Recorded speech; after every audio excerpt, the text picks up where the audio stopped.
বিকাশ একটি চমৎকার আপডেট নিয়ে এসেছে। আপনারা কিন্তু চাইলে এখন বিকাশ থেকে 50,000 টাকা পর্যন্ত ঋণ নিতে পারবেন। আপনারা বিকাশ অ্যাপ থেকে 50,000 টাকা পর্যন্ত ঋণ নিতে পারবেন। তো কিভাবে নেবেন সেটাই আজকে আমি আপনাদেরকে এই ভিডিওতে দেখাবো। তো ভিডিওটি শুরু করার আগে বরাবরের মতো একটি রিকোয়েস্ট, আপনারা যদি আমার চ্যানেলে নতুন হয়ে থাকেন অবশ্যই চ্যানেলটি সাবস্ক্রাইব করে দিবেন এবং পাশে থাকা বেল আইকনটি অন করে দিবেন। আজকে আমি আপনাদেরকে লাইভ বিকাশ অ্যাপস থেকে লোন নিয়ে দেখাবো।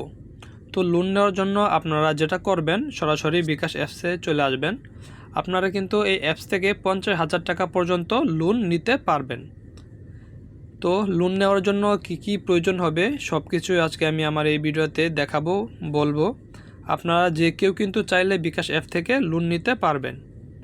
তো ফার্স্টে পিনকোড দিয়ে বিকাশ অ্যাপটি ওপেন করে নেব। পিনকোড দিয়ে বিকাশ অ্যাপটি ওপেন করার পর আমরা যদি এখানে একটু লক্ষ্য করি, এই যে এখানে একটা লোনের একটা অপশন আমরা দেখতে পাচ্ছি। এই লোনের অপশনটাতে আমরা ক্লিক করব। লোনের অপশনটাতে ক্লিক করার পর আমাদের সামনে কিন্তু এরকম একটা ইন্টারফেস চলে আসছে। এখানে উপরে দেখা যাচ্ছে কোনো লোন নেই। আমি এখন পর্যন্ত কোনো লোন নেইনি। আমি যদি কোনো লোন নিয়ে থাকতাম তাহলে এখানে লেখা থাকতো যে একটা লোন বা দুইটা লোন নেওয়া হয়েছে। তারপর হচ্ছে এখানে লেখা রয়েছে লোনের বিবরণ। তারপর এখানে আমাকে বলতেছে অপূর্ব আহমেদ, আপনার বর্তমান লোনের লিমিট, মানে বর্তমান আমার লোনের লিমিট হচ্ছে 1,000 টাকা। আমি এখানে 500 টাকা থেকে 1,000 টাকা পর্যন্ত লোন নিতে পারবো। লোনের সর্বনিম্ন লিমিট হচ্ছে 500 টাকা এবং সর্বোচ্চ লিমিট হচ্ছে আমার 1,000 টাকা। তো এই লিমিটটা কিভাবে দেয় বিকাশ? আপনি হচ্ছে আপনার বিকাশ অ্যাকাউন্ট থেকে যত বেশি টাকা লেনদেন করবেন তত বেশি টাকা লিমিট এখানে বিকাশ আপনাদেরকে দিবে।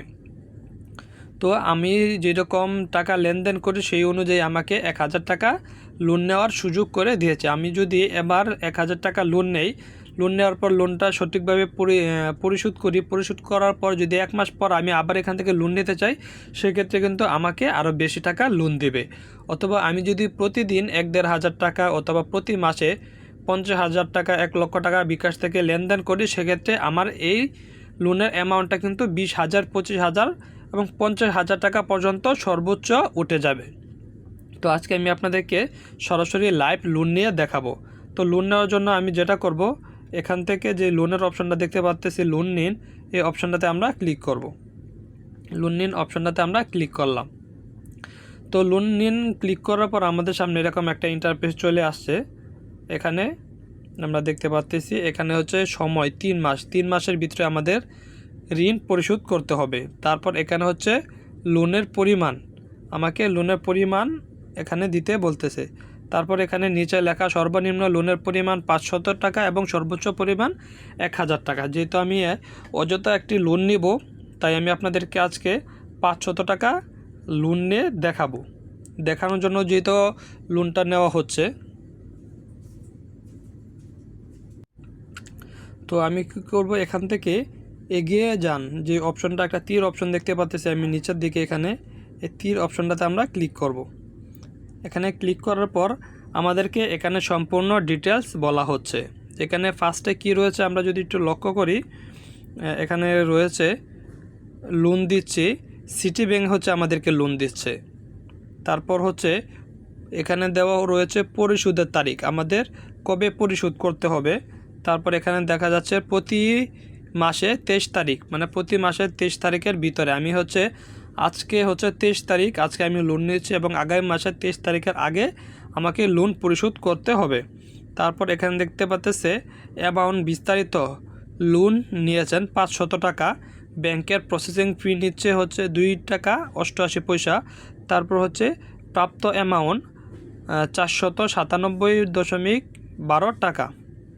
তারপর হচ্ছে কিস্তি পরিশোধের প্ল্যান, মোট পরিশোধ যোগ্য অ্যামাউন্ট 515 টাকা, মোট ইন্টারেস্ট 15 টাকা, ইন্টারেস্ট রেট 1.5%।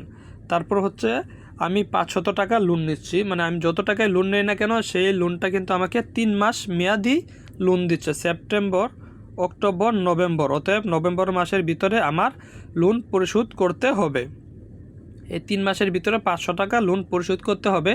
আমি চাইলে 1 মাসের ভিতরেও 500 টাকা লোন পরিশোধ করে দিতে পারবো, চাইলে 3 মাসেও লোন পরিশোধ করে ফেলতে পারবো। যদি আমি 3 মাসে লোন পরিশোধ করতে চাই সেক্ষেত্রে প্রতি মাসে আমাকে জমা দিতে হবে 171.80 করে প্রতি মাসে লোন জমা দিতে হবে।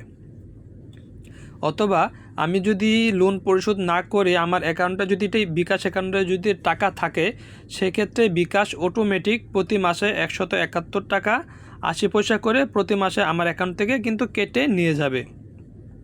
তো তারপর এখান থেকে আমরা যে কাজটা করব, এখান থেকে এগিয়ে যাও অপশনটা দেখতে পাচ্ছি, এখানে আমরা আবার ক্লিক করব। এখান থেকে আমরা এই তীর চিহ্নটাতে ক্লিক করব। এখানে ক্লিক করলাম। ক্লিক করার পর এখানে অবশ্যই শর্তগুলো আপনারা একটু পড়ে নেবেন। যখন কোনো লেনদেন করবেন অথবা কোনো কিছু নেবেন সেখান থেকে কিন্তু এই তথ্যগুলো সব কিছু অবশ্যই আপনারা পড়ে নেবেন, এগুলো আপনাদের প্রয়োজন হবে। তারপর এখান থেকে যে টিক চিহ্ন অপশনটা দেখতে পাচ্ছি এখানে ক্লিক করলাম। ক্লিক করার পর এখন যদি আমি এখান থেকে এই যে প্রিন্ট কোড অপশনটা দেখতে পাচ্ছি, এখানে আমাদের প্রিন্ট কোড দিতে বলতেছে। আমি লোন নিচ্ছি 500 টাকা, ইন্টারেস্ট অন 15.41 টাকা পয়সা ইন্টারেস্ট দিতে হবে। মোট আমার হচ্ছে 500 টাকায় ইন্টারেস্ট সহ 515 টাকা বিকাশকে দিতে হবে। মানে আমি 500 টাকায় লোন নেওয়ায় 15 টাকা আমার লাভ দিতে হবে।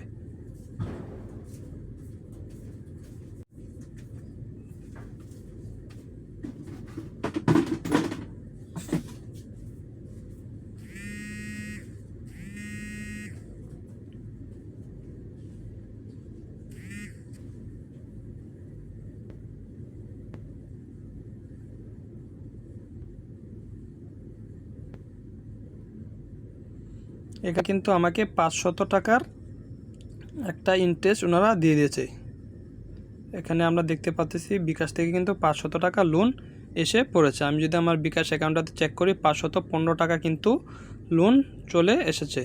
তো বন্ধুরা, ভিডিওটা ভালো লাগলে অবশ্যই চ্যানেলটা সাবস্ক্রাইব করে দিবেন এবং পাশে থাকা বেল আইকনটা অন করে দিবেন এবং ভিডিওটা কিন্তু অবশ্যই সবাইকে শেয়ার করে দিবেন। যাদের টাকা প্রয়োজন তারা কিন্তু এখান থেকে লোন নিতে পারবে। এখানে আরেকটা বিষয় হচ্ছে, যারা লোন নিতে না পারবে তাদের যে কাজটা করতে হবে, এখানে এই বিকাশের যে অপশনটা দেখতে পাচ্ছি এখানে ক্লিক করতে হবে। এখানে ক্লিক করার পর আমরা এখানে হচ্ছে একটা নমিনি অপশন দেখতে পাচ্ছি, নমিনি হালনাগাদ অপশনটাতে আমরা ক্লিক করব। মানে যারা হচ্ছে বিকাশ থেকে টাকা ধার নিতে না পারবেন বা লোন নেওয়ার অপশনটা চালু না হবে, তারা এই সেটিংস অপশনটাতে এসে নমিনির তথ্যটা হালনাগাদ করে দিলেই তথ্যগুলো আপডেট করে দিলেই কিন্তু লোন নিতে পারবেন।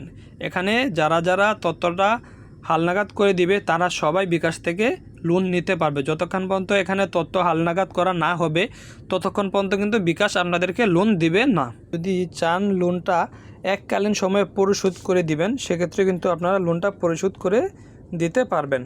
তো আমি যদি এখান থেকে একটু আপনাদেরকে লক্ষ্য করে দেখাই, এই লোন অপশনটাতে যদি আবার আমি ক্লিক করি, ক্লিক করার পর আমাকে এখানে দেখাচ্ছে যে আমি লোন নিয়েছি। এখানে একটি লোন নেওয়া রয়েছে, প্রতি মাসে হচ্ছে 171 টাকা করে লোন দিতে হবে। তারপর হচ্ছে আমার লোনের পরিমাণ 500 টাকা। তো আমি এই লোনটা এখন হচ্ছে আপনাদের সামনেই পরিশোধ করে দেখাবো। তো আমাকে কিন্তু লোনটা দিয়েছে সিটি ব্যাংক। তো লোন পরিশোধ করার জন্য আমি যেটা করব, এখানে লোনের যে বিবরণ অপশনটা দেখতে পাচ্ছি এখানে আমরা ক্লিক করব। এখানে ক্লিক করলাম। এখানে ক্লিক করার পর আমরা যে এখানে একটা অপশন দেখতে পাচ্ছি যে লোন পরিশোধ করুন, এখানে যে অপশনটা দেখতে পাচ্ছি এখানে আমরা ক্লিক করব। তারপর আমি যদি এখান থেকে একটু ক্লিক করে দেই, তারপর এখান থেকে আবার নিচে দেখানো যাচ্ছে সম্পূর্ণ পরিশোধ করুন এবং আংশিক পরিশোধ করুন। আমি চাইলে অল্প অল্প করে পরিশোধ করতে পারবো, আমি চাইলে একসাথে পরিশোধ করতে পারবো। যেহেতু আমি একসাথে পরিশোধ করবো সেটার জন্য আমি এখানে সম্পূর্ণ পরিশোধের অপশনটাতে আমরা ক্লিক করে দেবো। এখানে ক্লিক করে দিলাম। যেহেতু 500 টাকা আমি লোন নিয়েছিলাম সেক্ষেত্রে আমার ইন্টারেস্ট হচ্ছে 0.25% ইন্টারেস্ট আমার কাছ থেকে ওনারা কেটে নেবে। তো আমি এখানে জরিমানা হিসাবে, জরিমানা নিচ্ছে না আমার কাছ থেকে। তো আমি কি করব, এখান থেকে এই তীর চিহ্নটাতে ক্লিক করে দেব। ক্লিক করার পর এখানে পিনকোডটা দিয়ে দেব 11। আমি আমার পিনকোডটা দিয়ে দেওয়ার পর কিন্তু আমার বিকাশ অ্যাপ থেকে কিন্তু অটোমেটিক ওনারা আমার যে ঋণটা নিয়েছিলাম সেই ঋণটা কিন্তু ওনারা পরিশোধ করে নিয়ে যাবে। আমি যদি এখানে একটু ট্যাপ করে ধরে রাখি তাহলে কিন্তু আমি দেখতে পাচ্তেছি আমার বিকাশ অ্যাকাউন্ট থেকে কিন্তু ওনারা পুনরায় আমার লোনটা কিন্তু পরিশোধ হয়ে গেল। আমি যদি এখন বিকাশ অ্যাপে ক্লিক করি তাহলে কিন্তু আমি দেখতে পারবো আমার এখানে শুধুমাত্র 15 টাকা অবশিষ্ট রয়েছে। বিকাশ কিন্তু 500 টাকা কেটে নিয়ে গেল। এখন যদি আমি এখানে লোন অপশানে আসি তাহলে কিন্তু এখানে আমার কোনো লোন নেই দেখাচ্ছে। এখানে কিন্তু আমি দেখতে পাচ্ছি আমার কোনো লোন নেই দেখাচ্ছে। তো বন্ধুরা, ভিডিওটা এই পর্যন্ত ছিল। ভিডিওটা ভালো লাগলে অবশ্যই চ্যানেলটা সাবস্ক্রাইব করে দিবেন।